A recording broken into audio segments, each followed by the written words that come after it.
अच्छी खासी हैसियत है, पढ़े लिखे हैं, समझदार हैं, लेकिन दुर्भाग्य की बात है कि पढ़े लिखे समझदार लोग इस बात को नहीं समझ रहे और इस अपराध में शामिल हैं।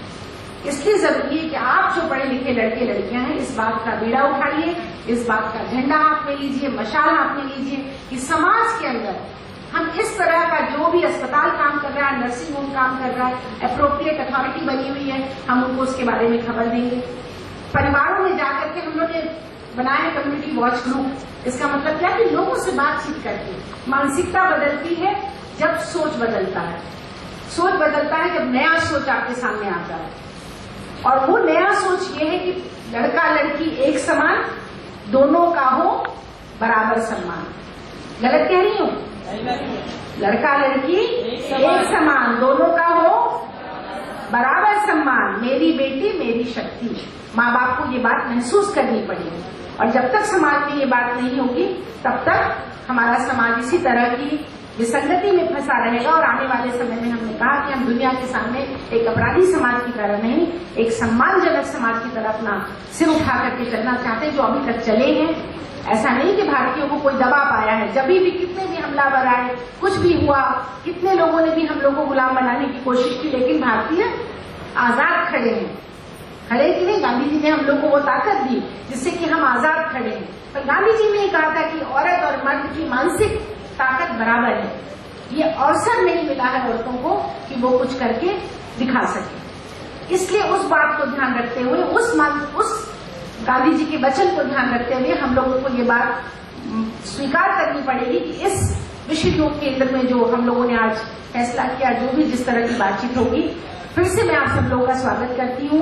CSR की टीम बड़ी मेहनत करके इन कार्यक्रमों को चलाती है। विश्व योग केंद्र के प्रति मैं अपना आभार प्रकट करती हूँ कि उन्होंने हमें ये मौका दिया, और साथ साथ में जर्मन एम्बेसी के सहयोग से, चूंकि आपको मालूम है भारत सरकार ने भी हमें सहयोग दिया जब हमने कुरुक्षेत्र अम्बाला में कार्यक्रम चलाया। तो ये मिली जुली प्रयास से देश भर में एक क्रांति की आंधी हम देखना चाहते हैं, जिसमें कि कन्या भ्रूण हत्या पूरी तरह से समाप्त हो जाए हमारी धरती से। धन्यवाद। डिग्निफाइड लाइफ चाहती हैं, लड़कियां पढ़ी लिखी हैं, जो क्षेत्र में पहले सोचा जाता है कि लड़कियां नहीं चाह पाएंगी, आज वो उस जगह में वो अपने आप को एस्टेब्लिश करके दिखा चुकी है, इसीलिए डिग्निफाइड लाइफ चाहती है। क्या हमारा समाज तैयार है उनको डिग्निफाइड लाइफ देने के लिए? ये बहुत बड़ा प्रश्न चिन्ह है। आगे हम डिस्कशन करेंगे, लेकिन हमारा टाइम जा रहा है, तो इसलिए मैं आगे करूंगी mister Frederick, would you like to add on to something? Mr. Frederick, would you like to add on to something that you have already said? Sure. Yeah. Please welcome Mr. Frederick.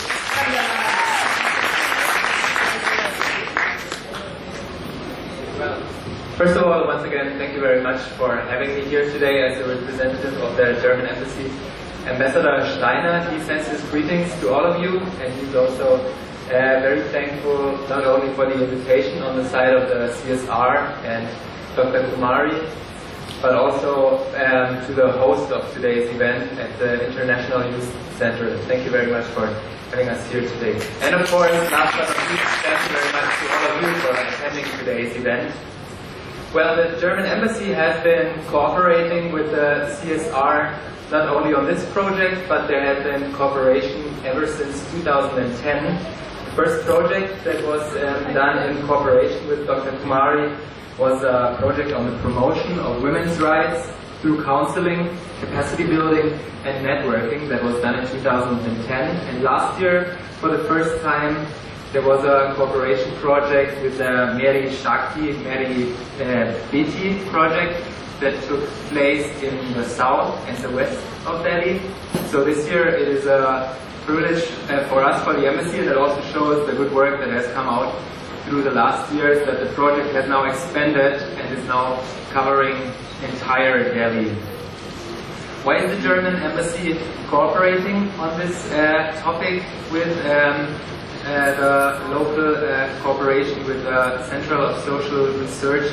Well, because from the point of view of the Federal Foreign Office, this is an important topic, not only in India, but it's a topic that is tackled worldwide to increase the rights of women and as what we have seen from the side of the Center of Social Research, it is a topic that also finds a lot of resonance in not only Delhi but elsewhere in India, and that's why we're glad to continue supporting it.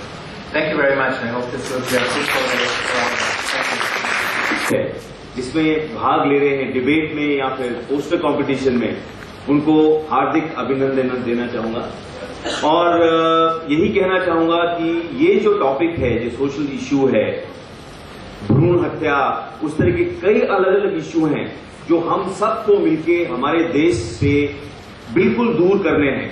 और या अकेले CSR नहीं कर सकता या विश्व युवा केंद्र नहीं कर सकता, जब तक के यंग लोग, यूथ जो है इस देश के और जो भी उम्र के लोग हैं, जब तक के हम लोग मिलके काम नहीं करेंगे और इस तरह का अवेयरनेस हम लोग अपने देश में जनरेट नहीं करेंगे, तो जो हम अगले 20 साल में करने का प्लान कर रहे हैं वो हमको उसके 50 साल लग जाएंगे। तो आप लोगों का साथ होना बहुत जरूरी है। ये समस्या क्या है, क्यों हो रही है, उसके पीछे क्या क्या कारण है, वो समझना भी बहुत जरूरी है। और मैं मैम से रिक्वेस्ट करूंगा कि इस तरह के अगर आप रेगुलर प्रोग्राम करते हैं तो प्लीज विश्व युवा केंद्र को आप इंक्लूड करिए। हम हर तरह का सपोर्ट आपको देंगे, हर लेवल पे सपोर्ट देंगे। I am specially very happy for mister Frederick who could find time to come and attend this, and welcome to all of you, and I am very sure दिन के and में बहुत ही सुंदर result इसका निकलेगा और उसको हम पब्लिश भी करेंगे। Thank you.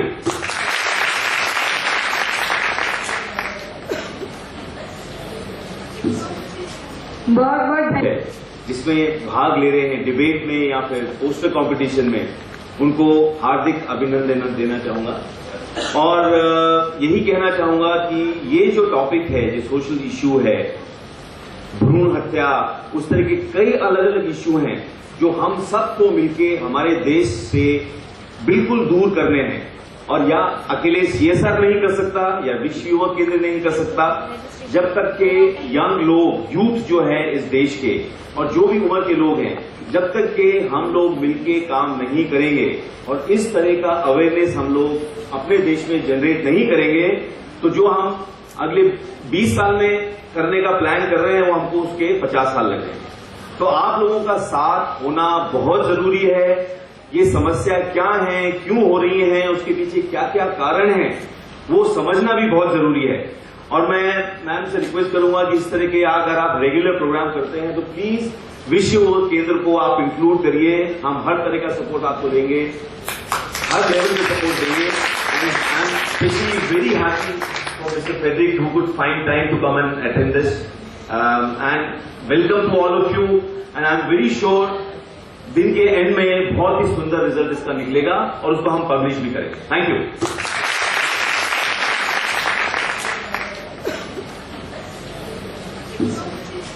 बहुत विकास की आईन बाधाएं मेरे विचार कुछ इस प्रकार हैं।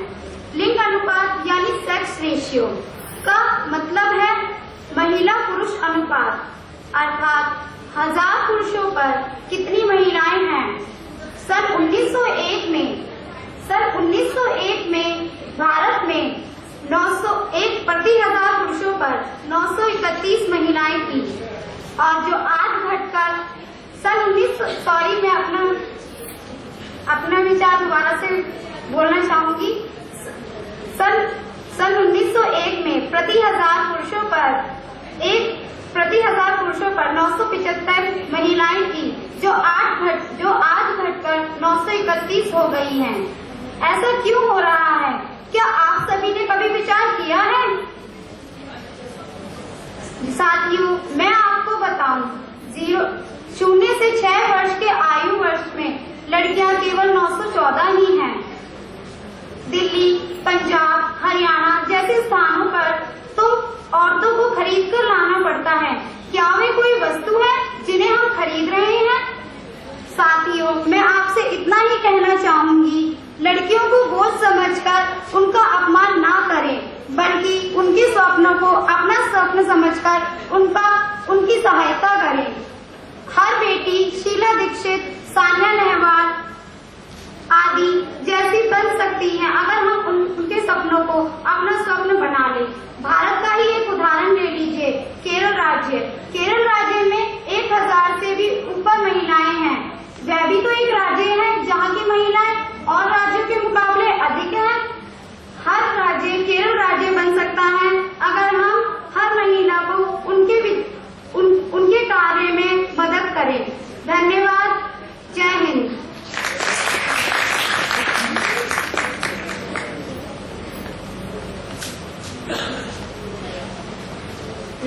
state is Chanda from Mahila Vikas Sansthan.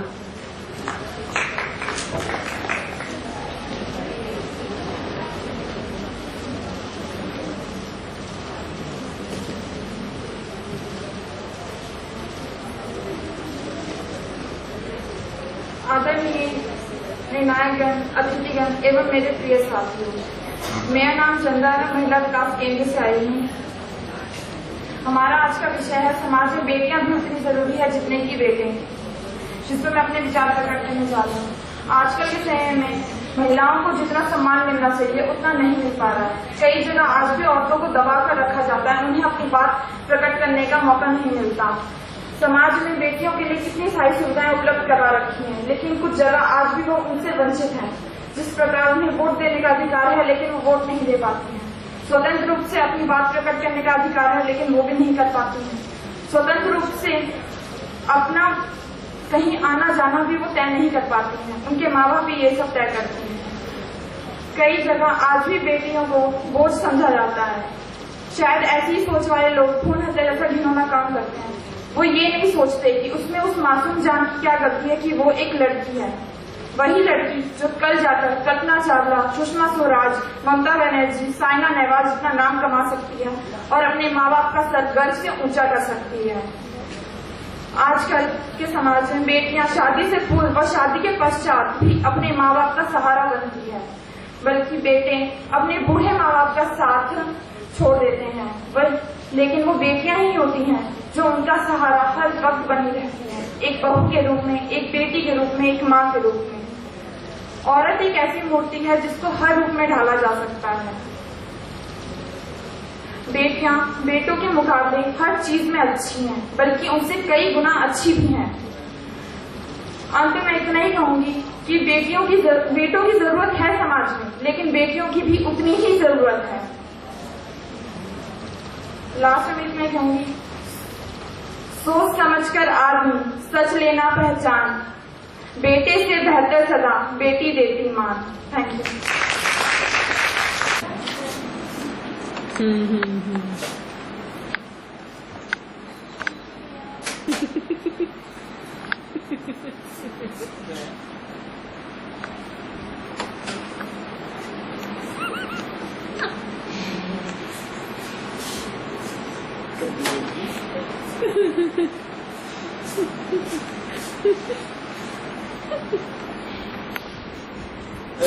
Ritika, मेरी इज्जत को खतरा है।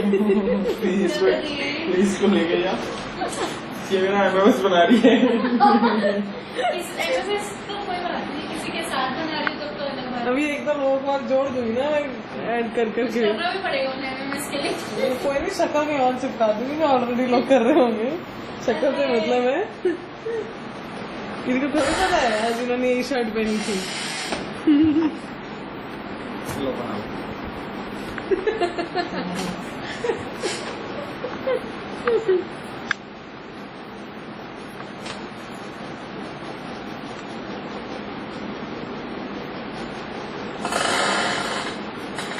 इसकी क्लैरिटी नहीं है पर इतनी थोड़ी ब्लड आती है।